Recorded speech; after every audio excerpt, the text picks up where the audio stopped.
Capítulo 365.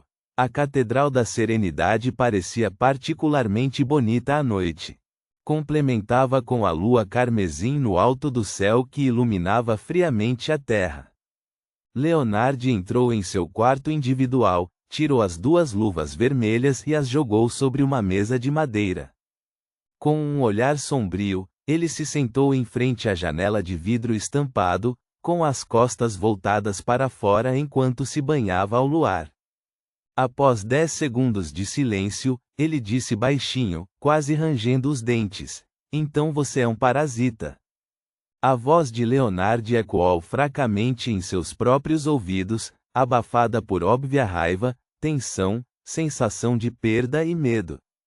Em um piscar de olhos, uma voz ligeiramente envelhecida ressoou em sua mente. "Você pode dizer que sim. O que exatamente você quer? Você é um ser que está sugando minha vida através de seus meios parasitas? Ou você está esperando que eu fique mais forte, para que você possa devorar diretamente minha característica de Beyonder, assim como cultivar uma poção humanoide?"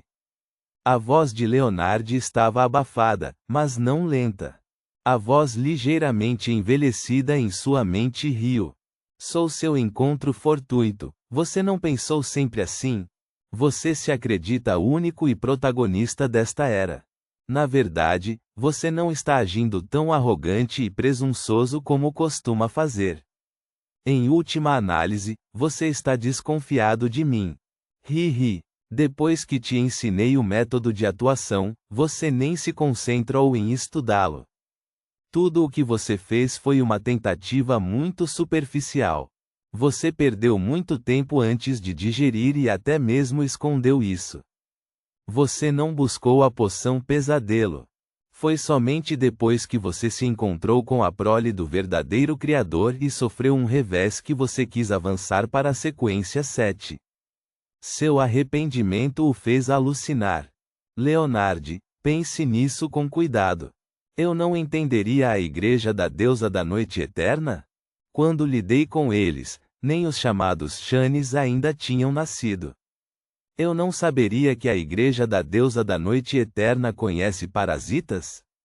Eu não perceberia que os Luvas Vermelhas compreenderiam certos segredos para impedir a infiltração de Beyonders de alta sequência? Mas alguma vez eu impedi você de se juntar aos Luvas Vermelhas? Depois de algumas breves mudanças de expressão, Leonard finalmente ficou em silêncio, sem dizer nada. A voz em sua mente riu novamente. "Você sente que envelheceu mais rápido do que sua idade real? Não, certo? Posso viver pelo menos mais 100 anos. Não tenho pressa em assumir o controle da vida do meu hospedeiro. Quanto às suas características de Beyonder, Hanf, não estamos nem mesmo em um caminho semelhante que permita a troca. Se eu a comesse, seria equivalente a beber veneno, me deixando meio louco e aumentando minha chance de perder o controle. Você acha que eu faria isso? Meia-noite é intercambiável com gigante e morte, enquanto o objetivo do meu caminho Beyonder é o do aprendiz e vidente." Leonard olhou para seu corpo iluminado pela luz carmesim da lua. Depois de pensar um pouco, ele perguntou novamente: "O que exatamente você quer fazer?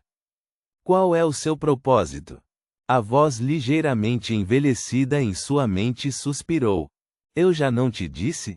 Eu sofri danos tremendos e preciso de um hospedeiro para me recuperar lentamente, e tenho que me esconder de um inimigo terrível. Os Falcões Noturnos, a Igreja da Deusa da Noite Eterna, é uma boa escolha para um hospedeiro."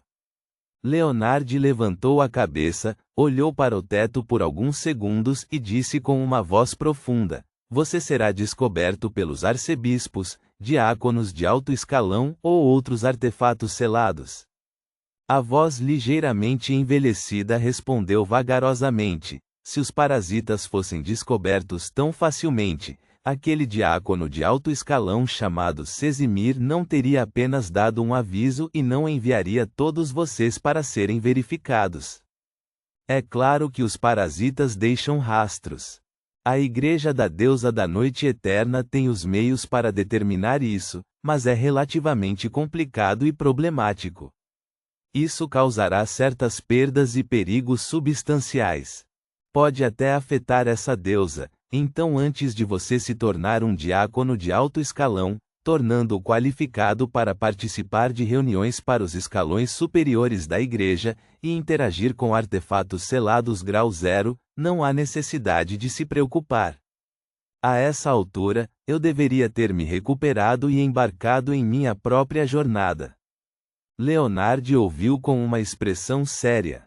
Depois de um tempo, ele disse: "Você tem um inimigo terrível?"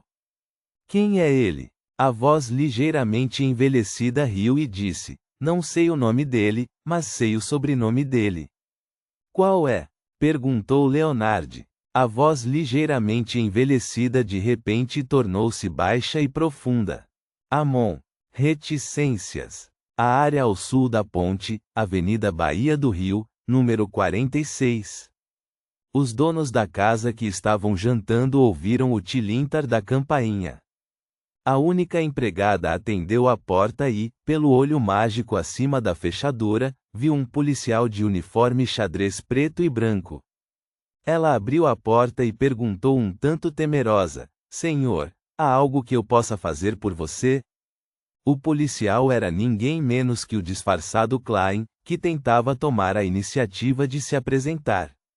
Ele estava aqui para confirmar que os parceiros do vampiro, Eileen White, os que viviam aqui, e as pessoas que confiaram a missão a Stuart, eram monstros cumpridores da lei. Sim, monstros cumpridores da lei. Embora isso não soe certo e soe um pouco engraçado, é como eu reagiria com meus verdadeiros pensamentos. Klein enfatizou em seu coração. O uniforme da polícia que ele usava não era falso, feito especialmente para ele. Era um produto de suas roupas comuns e efeitos alucinatórios. Um mágico tinha que fazer o que um mágico faria. Klein não monitorou a Avenida Baía do Rio, número 48, porque acreditava que os companheiros de Eileen White haviam se mudado há muito tempo. Como monstros e não humanos, mudar para outra residência era a coisa mais básica a se fazer depois que um camarada desaparecia por vários dias. Eles tinham que suspeitar que Eileen White foi capturado pelos Falcões Noturnos, os Punidores Mandatários ou outras organizações oficiais de Beyonders, e era necessário supor que ele poderia estar morto a qualquer momento. Portanto, o que Klein queria fazer era realizar uma investigação por meio de uma pesquisa. Ele manteve a arrogância de um policial de baixa patente para com um cidadão comum. Sem tirar o chapéu, ergueu ligeiramente o queixo e disse: "Tenho uma coisa para perguntar ao seu mestre." A empregada entrou apressada e rapidamente trouxe de volta um homem de 30 e poucos anos vestindo uma camisa grossa. "Policial, o que você gostaria de me perguntar?" O homem perguntou nervosamente. Klein parou na porta e olhou para dentro. "Você conhece os moradores da casa 48? "Conheço." O proprietário do sexo masculino ficou surpreso por um momento antes de perguntar: "O que aconteceu com eles?" "Eles estão envolvidos em um caso." "Você tem que me contar tudo o que sabe", disse Klein com uma cara séria. Seu rosto também estava disfarçado, aumentado com leves efeitos alucinatórios. Era para garantir que ele parecesse diferente do grande detetive Sherlock Moriarty. O homem de repente percebeu. Não é de admirar que eles tenham se mudado tão apressadamente há mais de um mês. A maioria dos moradores da Avenida Baía do Rio e do Burgo conhecia os White e seu filho. Ele era um jovem bonito, mas excêntrico. Sr. White é um excelente médico e sabe usar todos os tipos de remédios e terapias de sangria. Terapia de sangria? Klein rebateu com uma pergunta.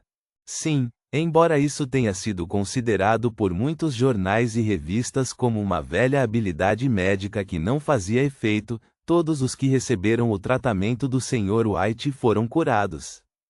No entanto, o Sr. White também disse que, exceto ele, os outros médicos que praticam a terapia de sangria são charlatães. O proprietário deu seu ponto de vista.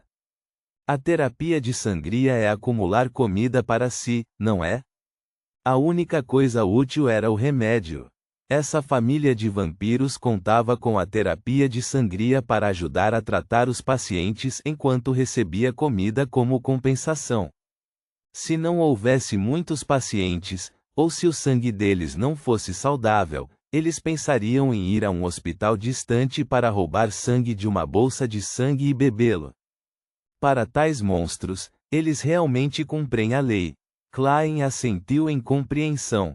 As mudanças de cor emocional em sua visão espiritual disseram a ele que o homem não estava mentindo. Vendo que o policial não o refutou, o homem continuou: Sr. White e sua esposa são pessoas muito legais. Embora eles não possam curar aqueles que estão gravemente doentes, ainda são bons médicos para todos os residentes que moram nas proximidades. O filho deles, Enlin, estava envolvido em um caso? Aquele jovem era muito silencioso, como se nos desprezasse. Ele está sempre escondido em casa, e eu não tenho ideia do que ele está fazendo. Policial, você está com calor? Está tão frio lá fora. Ele provavelmente só se esconde durante o dia e sai à noite. Klein enxugou o suor da testa e disse: Estou andando por aqui o dia todo por causa desse caso. Em seguida, de acordo com sua pesquisa projetada, ele aprendeu tudo sobre os White e seu filho. Uma família de cada vez, ele bateu na porta, fez perguntas, compilou respostas e chegou à conclusão de que a família White era realmente gentil, amável e cumpridora da lei. Não parece a descrição de um vampiro. Klein ergueu os olhos para a lua carmesim que atravessava as nuvens, pronto para fazer uma confirmação final. Ele removeu o efeito alucinatório de seu corpo e começou a adivinhar. Depois de se certificar de que não havia perigo, deu a volta e subiu na casa número 48 na Avenida Bahia do Rio. Outros poderiam não saber quem levou Enlin White embora, com medo de uma visita dos Beyonders oficiais, mas Klein sabia o que estava acontecendo e não estava preocupado com uma armadilha. Ao entrar no segundo andar, aproveitou a luz da lua para ver se os cômodos estavam em desordem. Muitas coisas não foram tiradas. Por meio dessas coisas, ele podia imaginar a pressa com que seus donos haviam partido. Ele até encontrou alguns livros preciosos sobre ervas, incluindo algumas receitas folclóricas populares do interior. Enquanto caminhava, Klein entrou em um dos quartos e as sombras surgiram. Ele pulou de susto, imaginando que havia sido emboscado. Ele quase estalou os dedos para acender o fósforo que havia sido jogado lá fora. Felizmente, nenhum ataque ocorreu.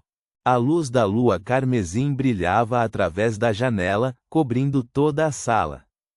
Klein finalmente conseguiu ver claramente o que eram aquelas sombras negras. Elas não tinham nenhum brilho espiritual e eram estatuetas de tamanhos variados. A maior era apenas um pouco mais baixa que Klein. Era uma garota vestindo uma linda saia longa. Suas mangas e golas eram cobertas com rendas e fitas. Esta estatueta feminina era obviamente mais parecida com uma de cera. Seus traços faciais eram vívidos e realistas, e seus cabelos dourados e olhos vermelhos eram atraentes e bonitos. A menor era apenas do tamanho da palma da mão de uma pessoa normal. Era uma mulher vestindo uma armadura prateada. Ela era valente e heróica enquanto parecia magnânima e bonita. Enquanto seus olhos passavam por cada estatueta, Klein de repente se lembrou de algo. Sob a influência de Roselle, o desenvolvimento da arte da estatueta teve duas tendências. Uma era do tipo adorável, permitindo que mudassem de roupa, enquanto a outra se esforçou para ser mais realista. Klein olhou em volta e não pôde deixar de exclamar: essas estatuetas não são baratas. Não me diga que Enlil é um vampiro obcecado por estatuetas? Ponto.